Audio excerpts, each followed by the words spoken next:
ભારતમાં જ્યારે પણ વિશ્વાસની વાત આવે છે ત્યારે એક જ નામ મોખરે હોય છે, ટાટા.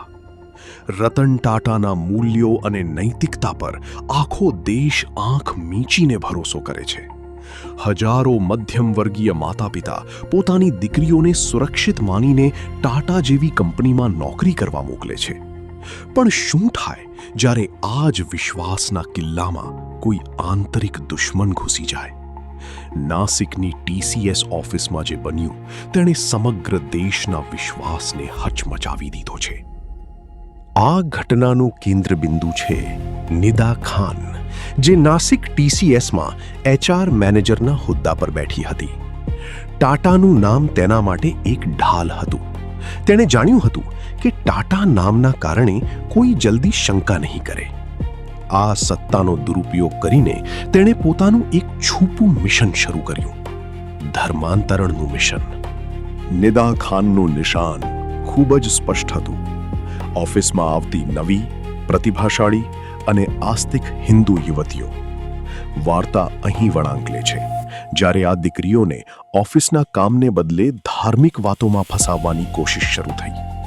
નિદા ખાન અને તેના સાથીદારોએ હિન્દુ સંસ્કૃતિ પ્રત્યે નફરત ફેલાવવાનું અને ઇસ્લામિક માન્યતાઓ થોપવાનું કામ શરૂ કર્યું.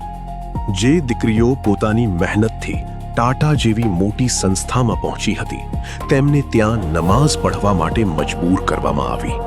હદ તો ત્યારે વટાવી દેવામાં આવી જ્યારે આ હિન્દુ યુવતીઓને તેમની આસ્થા વિરુદ્ધ ગૌમાંસ, બીફ ખાવા માટે દબાણ કરવામાં આવ્યું.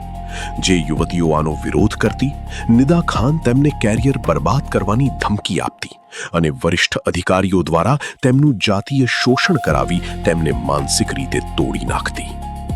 માતા પિતા નિશ્ચિંત હતા કે તેમની દીકરીઓ ટાટામાં છે એટલે સુરક્ષિત છે, પણ નિદા ખાને તે વિશ્વાસનું ખૂન કર્યું હતું.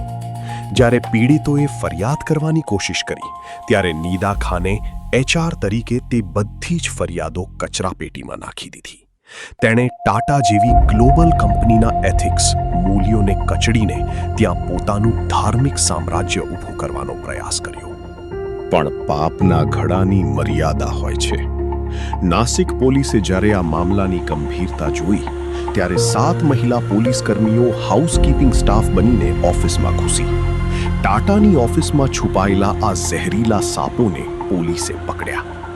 9 FIR નોંધાઈ, 7 ધરપકડ થઈ અને મુખ્ય સૂત્રધાર નિદા ખાન ફરાર થઈ ગઈ. ટાટાની આ કંપનીએ તાત્કાલિક આ બાબતે કડક પગલાં લીધા અને આરોપીઓને સસ્પેન્ડ કર્યા. પણ નિદા ખાન જેવી માનસિકતાએ એક બહુ મોટો પ્રશ્ન ઊભો કર્યો છે. શું મોટી કંપનીનું નામ હોવું જ પૂરતું છે? આ ઘટના દરેક દીકરી અને તેના માતા પિતા માટે બોધપાઠ છે કે સજાગ રહો.